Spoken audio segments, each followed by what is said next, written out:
pour ce 22 juillet 2026. Direction Palais de la Nation. Bon, je crois qu'il faut déjà jeter les fleurs au gouvernement congolais et à travers cette structure, au premier d'entre eux, le président de la République. Il faut jeter les fleurs. Oui, mais parce qu'il est démocrate.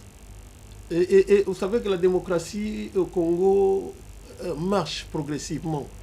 Ça, c'est trop tactique, docteur, sois un peu clair. Non, je vais être clair. Vous savez que nous avions passé les années de Mobutu qui étaient des années de forte dictature et c'était connu. Et un des exemples que je donne toujours, qu'à l'époque, le cardinal Maloula était obligé d'aller en exil parce que la dictature de Mobutu était très forte. Aujourd'hui, le président, avec les structures que nous avons, laisse tout le monde effectivement parler librement. Nous avançons. Nous ne pouvons pas non plus rappeler les années de 2000 à 2018 où on a connu énormément de problèmes, des arrestations, des tueries. Avec Joseph Kabila. Mais vous les citez déjà, vous connaissez. Et aujourd'hui, je pense que l'opposition doit se mettre en place, mais elle doit bien faire la lecture de notre société. Nous allons où nous venons, d'où et nous allons où. Je voudrais dire déjà qu'il y a beaucoup de conneries politiques. Conneries politiques. C'est ce que j'appelle la psychologie de la connerie politique. Vous avez vu qu'il y a eu une marche qui s'était tenue avec comme point de chute le palais du peuple. Beaucoup de choses ont été racontées. Oui, beaucoup de choses ont été racontées. On a parlé de violences, mais qui sont des violences masquées. Les gens se sont retrouvés avec des cannes, ils se sont retrouvés avec des plaies que nous n'avons jamais vues. Il n'y a pas eu de violence physique, matérielle, qu'on pouvait bien nous présenter. Et au finish, 3, 4, 5 jours après... mais verdiquement, Martin Fayulu était blessé. Hein? Oh, mais vous avez vu la blessure?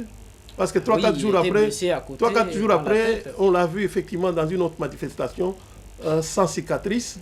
Et au même moment, les gens qui étaient blessés, qui avaient des difficultés pour marcher, on les a vus effectivement partir en trompe, sans trace physique de violence. Et surtout, vous êtes docteur. Hein? Je vous l'ai dit, c'est comme ça que je parle effectivement. Il existe ce qu'on appelle violence visible et ce qu'on appelle violence masquée. Ils ont masqué ça dans la psychologie de la connerie politique. Masquée. Parce qu'en réalité, on les a vus tout à fait propres, sans bande, sans signe de blessure. Et nous voulons leur dire que... Mais Martin Fayulu avait mis la bande après des jours dans la tête. Je crois que la violence masquée fait partie des stratégies. Ok. Dans la politique. Ce que nous voulons leur dire, c'est que l'opposition, elle doit exister. Nous voulons une opposition républicaine qui doit pouvoir faire la lecture correctement et non des violences masquées. De la situation actuelle. Parce que quand on parle de l'article 64, il ne faut pas le lire à demi-mot. Vous vous mettez dans l'insurrection. Et l'insurrection est condamnable déjà par l'article 64. Non, elle se focalise dans l'INEA 2, tandis que vous parlez de l'INEA 2. Non, mais je pense qu'il faut prendre l'article dans tout son ensemble. Ok? Les alinéas ne font partie que de l'article 64. Okay? Et lorsque vous vous mettez dans un processus d'insurrection, vous savez déjà que vous violez vous-même la Constitution. L'ancien chef de l'État, qui était protégé comme sénateur à vie, et qui se met dans une opposition armée, n'a-t-il pas violé la Constitution? Je crois qu'il y a beaucoup de choses à dire. Mais il n'est pas au pays, il ne faudrait pas que l'opposition se mette comme une branche de collision avec ceux qui ont pris des armes pour tuer les Congolais. Et le pays, le chef de l'État a dit, nous avons besoin de la cohésion. Et je pense que, pour moi, s'il y a à dialoguer, il faut dialoguer sur le problème de la guerre de l'Est, qui est un problème majeur qui perturbe la sécurité du Congo, qui met en mal... Non, elle propose les dialogues politiques inclusifs pour parler autour de tous les secteurs.